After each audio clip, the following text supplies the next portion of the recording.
of the state of Israel. Ayan. Ito po ay a significant sign of the times. Isa po sa mahalagang palatandaan sa huling panahon. Ayan. Bago po yan, sabing ganon, ang Israel po, ang bayang Israel ay nag-celebrate po sila ng 77th year of independence. Ito pong last July 8, 2025. So anong petsa na po tayo ngayon? 13. So last week lang po ito nangyari, no, na nag-celebrate sila na ika-77 taon na Independence Day. Ibig sabihin, yung kanilang bansa ay nagkaroon ng kalayaan at ito ay for 77 years na this year, 2025. At dito po sa Pilipinas, meron pong ginanap na gathering na po, na kung saan ang mga Christian Filipinos, ilan sa mga pastor at mga manggagawa ng Panginoon ay sumama sa isa pong solemn gathering of prayer, worship, and thanksgiving. Ito po ay upang i-affirm, upang pagtibayin po yung ating unwavering support for the nation of Israel. Tayo po bilang mga Kristiyano, lalo na ang Pilipinas, ay isa sa mga bansang sumuporta sa Israel. Nung pong ito ay kasalukuyan na dumadaan sa mga matitinding pagsubok, particularly sa time of Holocaust. Sa panahon po ni Hitler na kung saan ay marami po siyang pinapatay na mga Hudyo. Ang Pilipinas po ay isa sa mga bansang tumangkilik doon sa mga tumatakas na mga Hudyo o Israelites. Kung kaya naman ang Pilipinas po ay may magandang ugnayan sa bansang Israel. No, we pray and support Israel. Una, sabi ng Bible, ang Israel po is the apple of God's eye. Sabi niyo po, apple of God's eye. Ayan, very special ang Israel sa mata ng Diyos. At isa pa, siya rin po ang chosen people of God. Siya po ang pinili ng Diyos na bayan. Ang sabi po ng Genesis 12:3, those who bless Israel shall be blessed, and those who curse Israel shall be cursed. Makita natin pagkara po pinagpapala ang bayang Israel, pinapanalangin, sinusuportahan, babalik din po ng Diyos yan sa bansang ito. Pagpapalain din ng Diyos ang bansang sumusuporta, ang bansang nananalangin para sa Israel. At yun namang sumusumpa sa kanila ay susumpain din po ng Diyos. Kaya tayo ay nakasuporta, nakapanig sa Israel. Kinikilala natin, ito ang piniling bayan ng Diyos. At tayo rin ay sumasamba sa Diyos ng Israel. Amen po ba? Amen. So kaya ang topic natin ngayon po ay the rebirth of the state of Israel. Ito po ay significant sign, no, sa ating panahon. In fact, the nation of Israel, sabi po, is God's time clock in these last days. Siya po yung orasan ng Diyos. At dito tayo nakapokus sa bansang Israel para malaman natin yung mga kaganapan na nakasulat sa salita ng Diyos, sa Biblia. Ngayon, bago natin po tingnan yung main points natin, nais ko magbigay ng biblical background. Sabihin nyo nga, biblical background. Ayan, biblical background po yan. Basahin natin yan. Ang sabi po dyan, God reestablished His covenant with Abraham, his son Isaac, and his grandson Jacob. The Lord changed Jacob's name to Israel, and Israel had 12 sons, whose children became the 12 families or 12 tribes of Israel. Israel's family eventually survived a famine by moving from the promised land to Egypt. Ayan, no? Sabi po, there they multiplied and became a great nation. Nung nasa Israel na po sila, dumami sila at sila ay naging isang malaking bansa. After many years, Moses led the children of Israel out of Egypt. Kasi nga po, dahil sa sobrang dami nila, natakot ang paraon na ma-overpower nila ang Egypt. So, ginawa po silang slave doon. Pinahirapan sila, ginawa silang alipin, pinagtrabaho sila mula umaga hanggang gabi, at talagang grabe yung hirap na dinanas nila. At dahil doon, tumawag ang bayang Israel sa Diyos at humingi ng tulong. Pinadala naman ng Diyos si Moses. Kung naalala nyo, si Moses po ang nag-lead sa children of Israel out of Egypt. At nung sila'y nasa labas na, si Joshua naman po ang nanguna sa kanila patungo sa Promised Land. Doon po sa Promised Land, eventually, nagkaroon ng division ang 12 tribes. No? Divide po ito into nations, dalawang nasyon. Yung pong Northern Kingdom of Israel at yung Southern Kingdom of Judah. Ayan.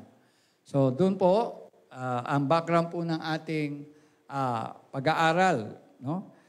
Sabi pong ganoon, nais ng Diyos na warningan ang Israel na kung sakaling sila'y lalayo sa Diyos at sasamba po sila sa mga Diyos-Diyosan, sila ay aalisin ng Diyos mula sa lupang ipinangako ng Diyos sa kanila. At nangyari nga po na sila ay tumalikod sa Diyos at sila po ay nasakop.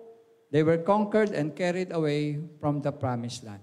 Sila ay inalis ng mga banyagang bansa, kalaban na bansa ng Diyos, at sila po ay tinanggal sa Promised Land. Sabi po, Assyria conquered the northern kingdom of Israel in 721 BC. They eventually became known as the 10 lost tribes. No? Doon po sa northern kingdom, yun po yung 10 tribo. At sila po ay sinakop ng Assyria. At sila po ay naging lost tribes. Later naman, yung southern kingdom of Judah, no, sila naman ay na-conquered at na-scattered sa pamamagitan ng bansang Babylon noong 587 BC. No, after that, 70 years later, many of the Jews began to return to the land of Israel, where they remained as a nation for many generations. So yung iba, bumalik po. Pero yung iba, nagsipangalat na.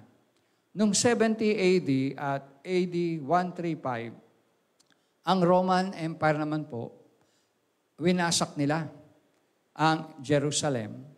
At dahil doon, muling nagsipangalat ang mga Israelitas o mga Hudyo sa iba't ibang dako ng mundo. Sabing ganon, remarkably, many of the Jews maintained their identity as a people. They lost tribes, however, they remain scattered throughout the world and most of them do not know that they are descendants of Israel. So dahil nga po sa mga nangyayaring pagkalat nila, pag-scatter nila, yung iba, hindi na nila alam na sila pala ay bahagi pa ng bayang Israel. Most of the Jews, sabi po, were scattered all over the region or over the world and eventually moved from place to place.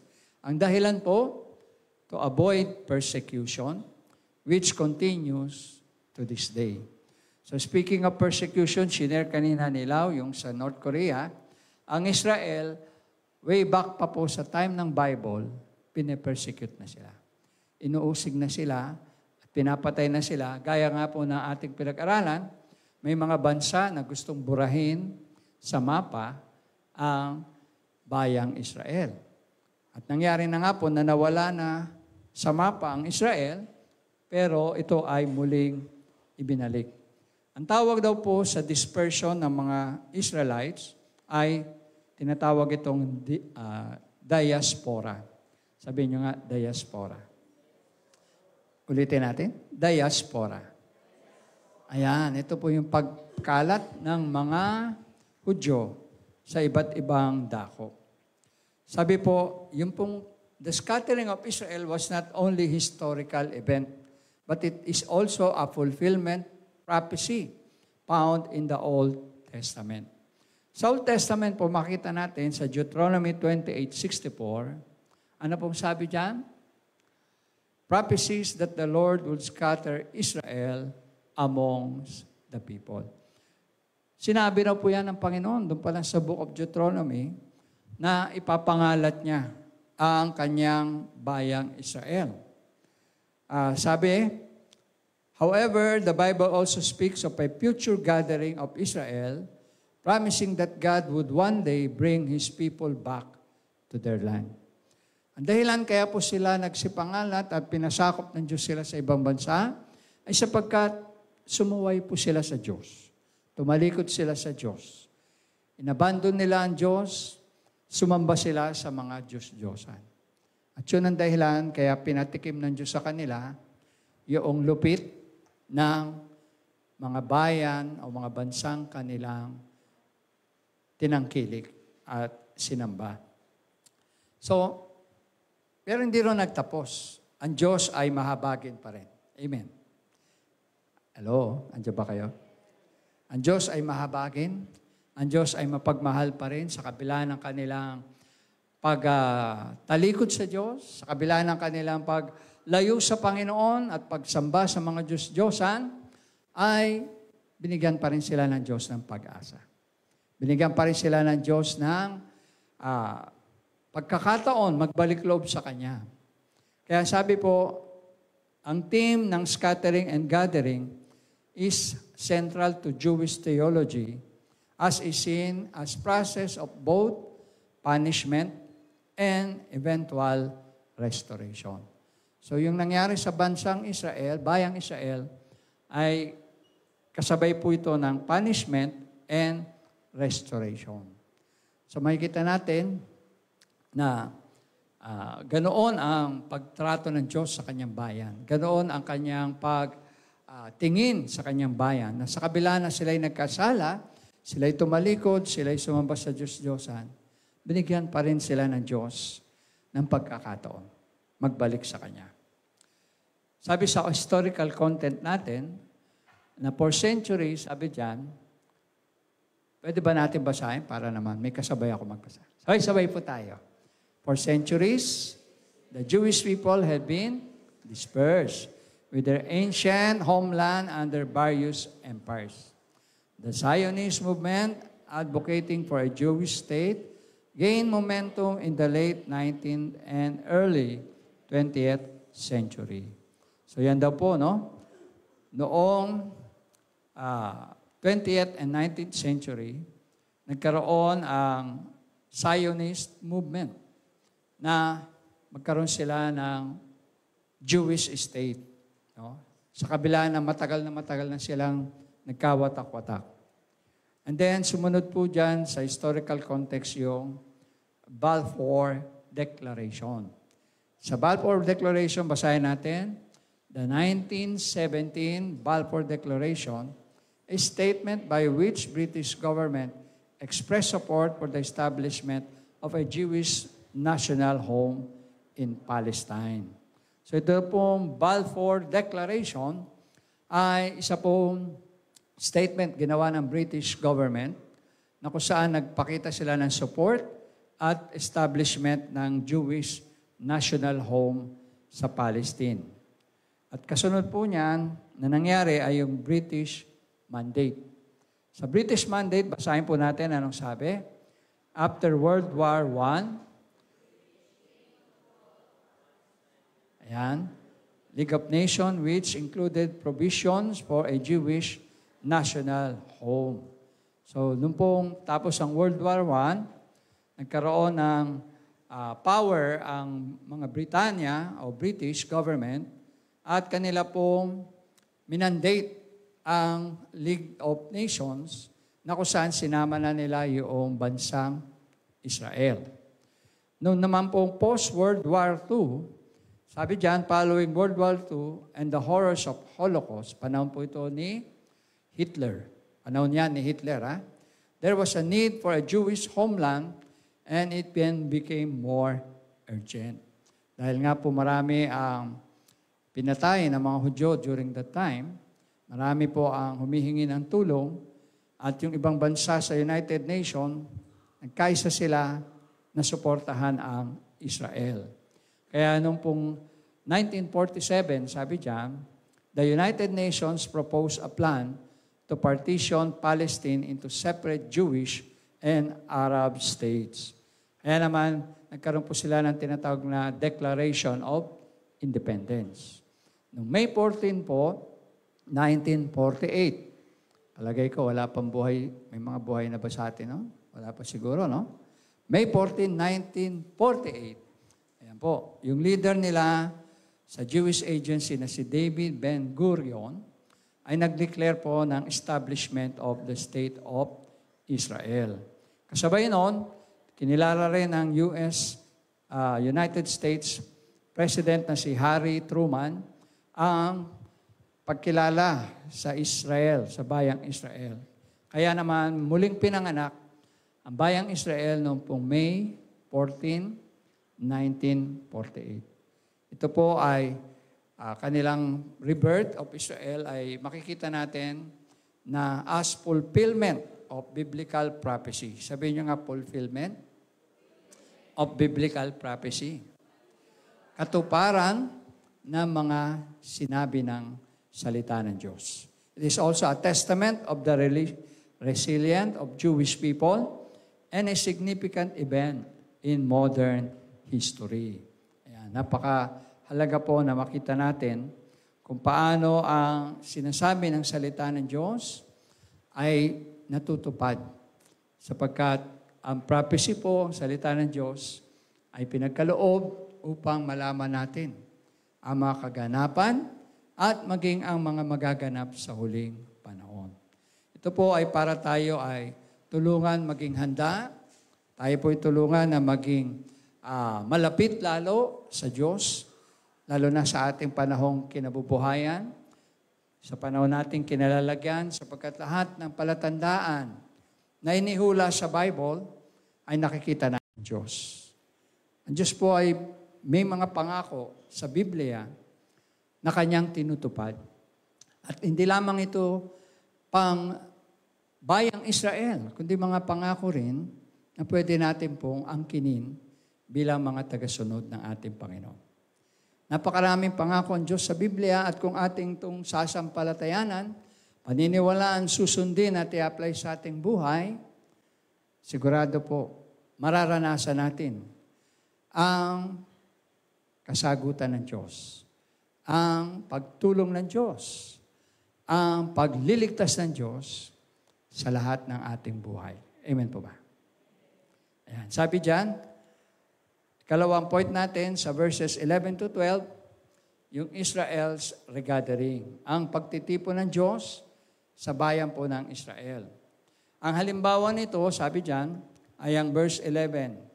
Sa araw na yon, muling kikilos ang Panginoon, sabi ni Isaias, upang pauwiin ang mga nalabi ng kanyang bayan na mga nabihag sa Assyria, sa Ehipto, sa Patros, sa Ethiopia, at sa Elam, sa Sinar, sa Hamat, at sa mga pulo sa karagatan. Ito po mga bansa na ito ay sumakop at talagang nagpahirap sa mga Israelitas. Ang ilan po dyan, mga bansang binanggit, yung Assyria, na ngayon po ang tinatawag natin Northern Iraq and Southern Turkey. Yung mga bansa pong yan ang sumakop sa kanila noon at even to this very day, makikita natin ang mga bansang yan ay galit pa rin sa bansang Israel. At sila pa rin ay kasama sa mga nagnanais na puksain at alisin, burahin ang bayang Israel sa mapa. No? At ito'y tinatawag natin na anti-Semitism. Yung pong anti-Semitism, yun yung hatred o pagkamuhi sa mga Hudyo o sa bayan ng Israel. Di lang yan, sabi, binanggit ang bansang Patros o yung sa modern day ay Upper Egypt, yung Ethiopia na sa modern day natin ay Africa, yung Elam na sa modern day natin ay Iran. Ito yung mga bansa sumakop noon sa mga Hudyo, sa mga Israelitas. Ito rin ang mga bansa na nakita natin na up to this time ay very active sa kanila pong anti-Semitism. Sa kanilang pagkamuhi, pagkapuot sa bayan ng Diyos. At sabi nga, nangako ang Diyos na titipunin niya muli ang kanyang bayan sa kabila ng mga bansang ito na kumakalaban sa kanila. Dito natin makikita na kapag tayo na nagtitiwala sa Diyos, ay makakaasa po tayo ng proteksyon na ating Panginoon. Pagliligtas na ating Panginoon. Andiyan ba kayo? Amen? So kung kayo may kinakaharap ng mga problema, pagsubok, mga kahirapan o pag-uusig, lumapit po tayo sa Diyos. Tumawag tayo sa Panginoon. Sabi ng Bible, those who call in the name of the Lord shall be saved. Ang lahat ng tumatawag sa pangalan ng Panginoon, anuman ang kalagayan, ay ililigtas ng Panginoon. Amen po ba? Pwede ba natin palakpakan ng ating Panginoon? Hallelujah. Purihin ang Diyos na buhay. Purihin si Yahweh. Hallelujah. Pangalawa, ang sabi po sa verse 12, magbibigay siya. No? Yung extent of it, the extent of it. Magbibigay siya ng isang palatandaan sa mga bansa. At titipunin niya ang mga anak ni na Israel at Huda na itinapon sa ibang lupain. Pauuwin ang mga nangalat na anak ni Huda mula sa 4 na sulok ng daigdig. Makita natin talagang sinabi ng Diyos, titipunin niya ang kanyang bayan kahit sa sulok pa ng daigdig sila nakarating, ay muli silang ibabalik ng Panginoon. Dito makikita natin yung dakilang pag-ibig ng Diyos na sinasabi, no? Parang kalintulad dun sa alibughang anak na kung saan nagkasala sa ama, lumayo sa ama, lumayo sa Diyos, pero bandang huli, pinatawad pa rin sila ng Diyos. Pinatawad ng ama at pinabalik ang kanyang anak at bukas palad na tinatanggap na parang hindi nagkasala. Ganoon ang pag-ibig ng Diyos sa ating lahat, mga kapatid. Andiyan ba kayo? Na anuman ang ating nagawa, na kasalanan, pagkukulang sa harap ng Diyos, anuman yung ating mga kamalian sa buhay, pag tayo'y lumapit sa Panginoon, humingi ng tawad, at tayo po ay magpakumbaba at sumunod sa Kanya, handa tayong tanggapin ng Diyos. Handa niya tayong muling yakapin. Handa niya tayong muling pabalikin. At sabi nga, tipunin at Kanyang kasamahin. Kaya ang Diyos ay mabuti. Amen. Ang Diyos ay mapagmahal. Ang Diyos ay hindi tumitingin sa pagkakamali natin, kundi tumitingin siya sa atin na may pagmamahal, gaya ng sa Kanyang bayan. Ikatlo pong punto, sabi diyan, Israel's reunification o yung pagkakaisa po ng Diyos sa bayan ng Israel. Dahil natin nahati po sila sa 2 kaharian, yung 10 sa northern at yung 2 sa southern. No? At sabi po diyan, nahati sila, nagkawatak-watak sila, pero muli silang i-unite ng Panginoon, pagkakaisahin. At sabi po sa verse 13, mapapawi na ang pagkainggit ng Israel at mapuputol na ang pagkamarahas ng Huda. Nahati po sila, Israel and Judah. Hindi na maninibugho ang Israel sa Huda at hindi na kakalabanin ng Huda ang Israel. Bakit? Pag-iisahin na po sila uli ng Panginoon. I-unite na po uli sila ng Panginoon. I-unificate na po sila ng ating Panginoon. Kaya, makikita natin kahit na nag-away-away, naglaban-laban sila, pero sa huli, ibabalik sila ng Diyos bilang isang Kanyang bayan. Amen. Kaya makita natin ang Diyos nandoon sa unification, nandoon siya sa unity, pagkakaisa, at gusto ng Diyos, yung mga nag-aaway-away ay magkaisa.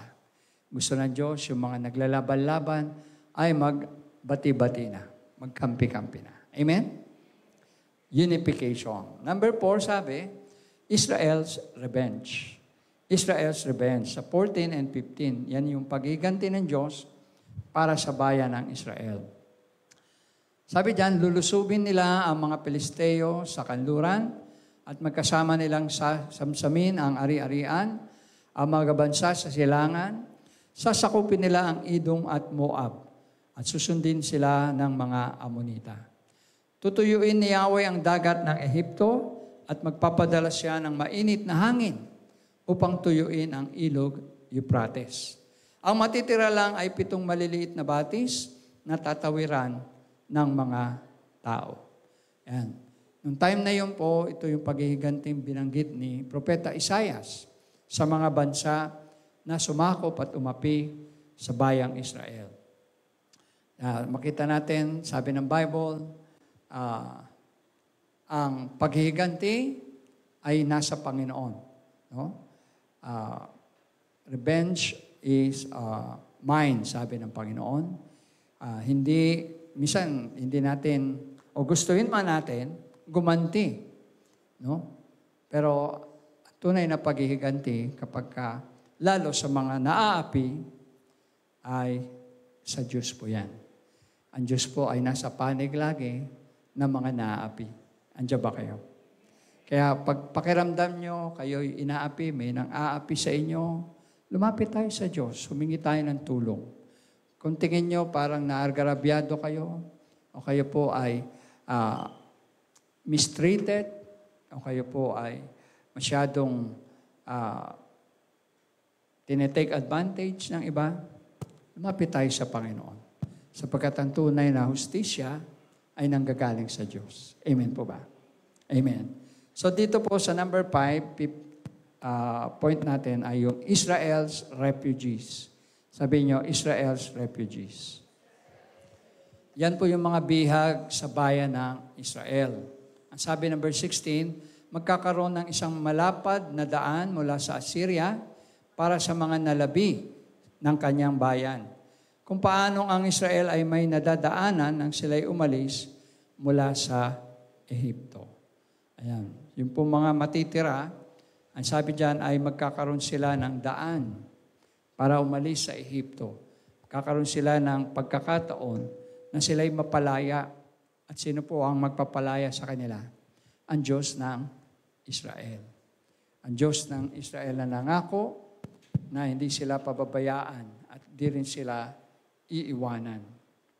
Sa akin pong conclusion, mga kapatid, sabi, the rebirth of the state of Israel is in defiance of the laws of history. Tutusin, yung kanila pong pagkakabuo bilang bayang Israel ay against the law of history po yan. No?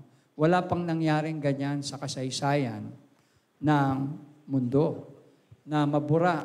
Imagine niyo lang po, ano ba tayong mga Pilipino? Mawala ang Pilipinas at tayo ay paalisin dito sa Pilipinas at wala na tayong lugar dito, punta na tayo sa iba-ibang dako ng mundo. Di ba malungkot? Yung masakit. Sasabihin, Pilipino ka, pero wala na yung bansang Pilipinas. Kawawa tayo. Ganun ang naranasan po nila. Sabi, when a people is uprooted from its homeland and scattered far and wide, history demonstrates that these dispersed individuals are assimilated into other nations. So dahil nga po sila'y wala ng bansa, napilitan sila na lumipat, pumunta sa iba't ibang bansa, at sila po ay naging imigrante o immigrant ng mga bansang yon. Halimbawa daw po, yung iba'y napunta sa United States, yung iba'y napunta sa Europe, at nanirahan po sila ron ng hindi lang isang henerasyon, kundi maraming henerasyon. Sa loob ng 3 henerasyon, makikita po natin yung original immigrants, yung mga unang umalis, no? Ay dala-dala nila yung kanilang strong ties sa kanilang bansang pinanggalingan. So yung mga unang umalis na Israelitas, dala-dala nila yung kanilang kultura, yung kanilang tradisyon, paniniwala. Kahit napunta sila sa ibang bansa, andun pa rin yun sa kanila. Yung kanilang naging anak, the next generation, sabing ganyan, kakaroon na sila ng bagong lengguwahe. Matututunan nila yung lengguwahe ng bansa kung saan sila pinanganak, yung costume o yung tradisyon. At sabi niyan, their memories are all rooted back there. Ibig sabihin, bago na yung kanilang adjustment. No, their children, ang kanilang mga anak ay magiging bilingual na. Kakaroon na ng panibagong salita. No, kung dati ay Hebrew lang ang salita nila, magkakaroon na sila ng English na salita kung nasa US sila o sa Europe. Pagkatapos noon, magkakaroon sila ng konti pa rin kaalaman tungkol sa lumang pinanggalingan ng kanilang magulang dahil kukwento pa rin yan ng kanilang mga magulang. At pagkatapos, yung kanilang educational and cultural ties ay doon na sa kanilang bansang kung saan sila pinanganak. Yung mga apo naman, yung third generation, yun po ang madalas wala ng link sa kanilang bansang pinagmulan. Kasi nga, third generation na sila. Kaya sabing ganon, parang tayo rin, mga Pilipino, yung mga nag-migrate sa US, no? Yung mga unang generation, marunong pa mag-Tagalog eh. Ayun, yung kung galing sa bandang norte, marunong pang mag-Ilocano. Kung bandang south, marunong pang mag-Bicolano. Di ba? Minsan, ganun pa ang salita sa bahay. Pero pagdating nung anak, hindi na ganun minsan ang salita. English na. Ayan, English na. Pero nakakaintindi pa rin sila kasi tinuturuan sila ng magulang nilang Pilipino. Ano, pagdating sa apo, wala na. Hindi na marunong mag-Tagalog, hindi na marunong na salita sa probinsya, at wala nang alam tungkol sa Pilipinas. Ganun ang mga nangyari po sa mga Hudyo nung panahon yan. Pero ang nakakatuwa, pag tingnan po nyo, sila po ay na-scattered, sila ay nagsipangalat ng 60 henerasyon. 60 generation. Dami nun, di ba? Kanina, in example ko lang, 3 generation, nagkakalimutan na yung iba. Pero ang Israel, 60 generation po sila.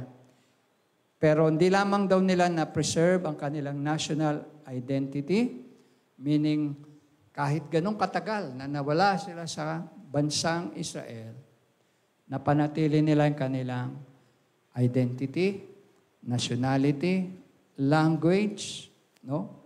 And they won back their ancestral land. Naibalik sila doon sa lupang pangako na Kanaan, na ngayon po ay Jerusalem, na kung saan nandun sila nakatira ngayon. Kaya lang may kahati sila ron. Nandoon din ang mga Arab, no, na kung saan nakatayo ang Palestine.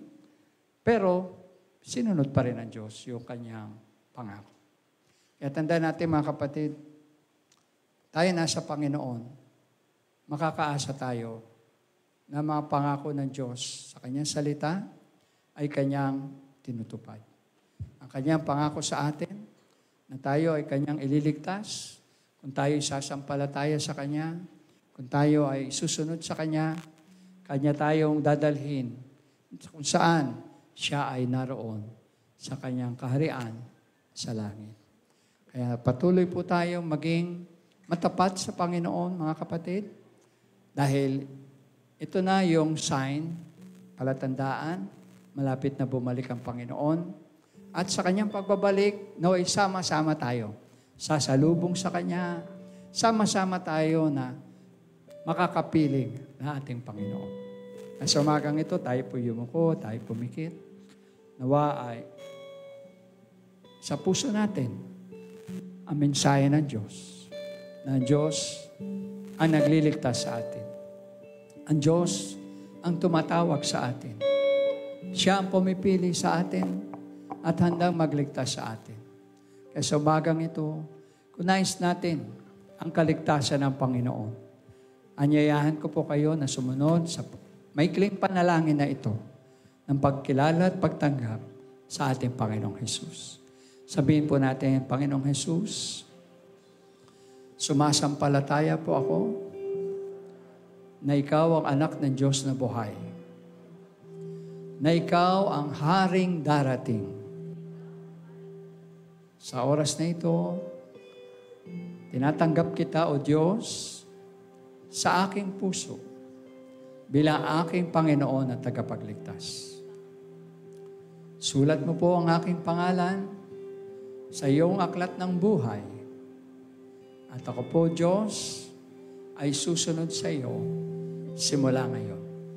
Salamat po sa pag-ibig mo sa akin, sa pagliligtas mo sa akin, at pag-aalay mo ng buhay para sa aking kaligtasan. Binabalik ko po sa iyo, Diyos, ang papurit pasasalamat sa matamis na pangalan po ng Panginoong Yesus. Lahat po'y magsabi ng Amen. Palakpakan po natin ang Panginoon. Amen. Hallelujah. Sabi ng Bible, ang lahat ng tumanggap sa Panginoon ay pinagkakalooban niya ng karapatan na maging mga anak ng Diyos. At bilang mga anak ng Diyos, lahat po ng pinangako niya sa kanyang salita ay applicable na po sa atin. Tayo po ay sumunod sa Panginoon, tayo maglingkod sa Panginoon, sama-sama tayo hanggang sa muli niyang pagbabalik. Tayo po ngayon ay tumayo at tayo umawit ng pagsamba sa atin.